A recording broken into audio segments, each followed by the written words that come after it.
Assalamualaikum sahabat semua, apa khabar? Jumpa lagi di channel masakan saya, channel Nuriana. Okey, kita berjumpa kembali di channel saya. Ni saya nak kongsikan resipi simple je, resipi masak tom yum tom yum ayam. Ni saya masukkan pericah dia 2 paket pericah. Ni ayam. Ini bahan-bahannya lah ni, sayur, carrot dengan brokoli, serai. Serai ni apa ni, daun 5 puruk, bawang putih, bawang besar ya. Potong je, masuk sekali, simple, betul-betul simple je masakan saya ni hari.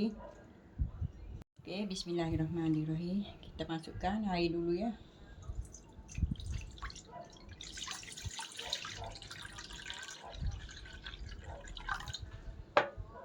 Okey, air dah mendidih, kita masukkan pericah dulu ya. Paling simple ya, paling senang masakan. Kalau yang bekerja mak-mak tu masak cara macam gini ya, paling senang ya. Pericah dah siap, masuk je. Ni pericah tom yum merah ha. Ada warna putih pericah tom yum, saya masuk pericah tom yum merah.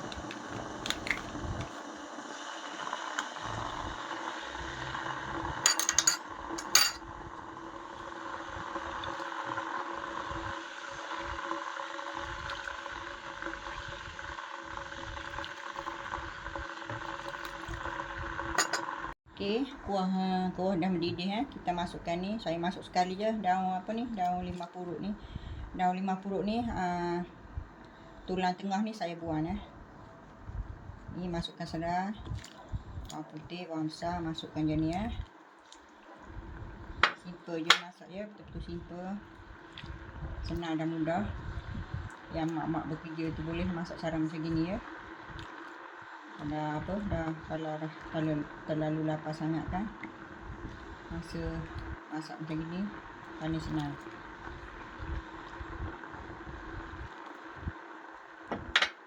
Tak payah nak ni kita masak kan senang je macam gini, cara macam gini.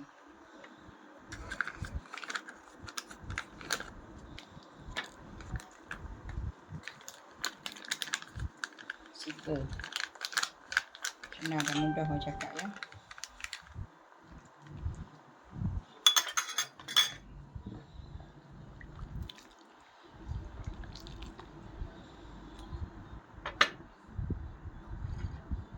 Ni saya masuk sayur carrot dulu lah.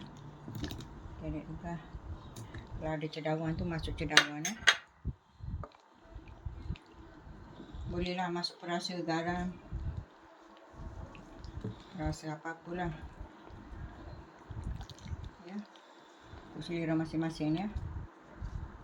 Ayam tu nak campur apa, nak campur udang ke, campur sotong ke, semua boleh ya. Ayam ni saya tak potong kecil lah, saya besar-besar macam gini. Ini senang, puas hati makan ya. Kita potong besar macam gini. Jadi ambil satu ketul seorang, puas hati. Kalau yang potong kecil-kecil tu, satu ketul tak cukup kan, kena ambil banyak. Paling simple masak.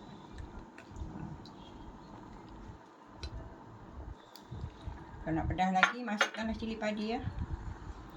Potong-potong cili padi. Tom yum ni kalau masak pedas lagi sedap.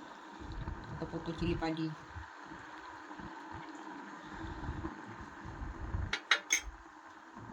Okey, ni saya masukkan cili padi. Bukan nak pedas ya, potong halus-halus ya.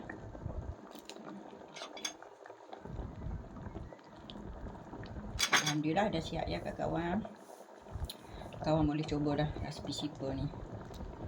Tapi paling apa orang cakap, resipi senang dan mudah. Kalau nak cepat makan tu masak cara macam gini ya. Beli dah siap, pericah dah siap kat kedai. Balik masak terus je.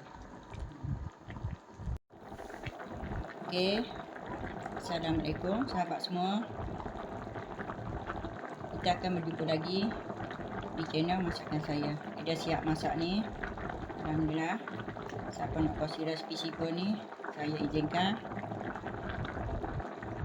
Semoga sahabat-sahabat semua diberkati oleh Allah Subhanahu Wa Taala ya. Assalamualaikum semua. Selamat berjumpa lagi di channel saya, channel Noriana. Channel saya masuk situ-situ je. Kalau yang siapa nak ambil rezeki, ambil saya izinkan. Saya halalkan semua dunia akhirat ya. Okay.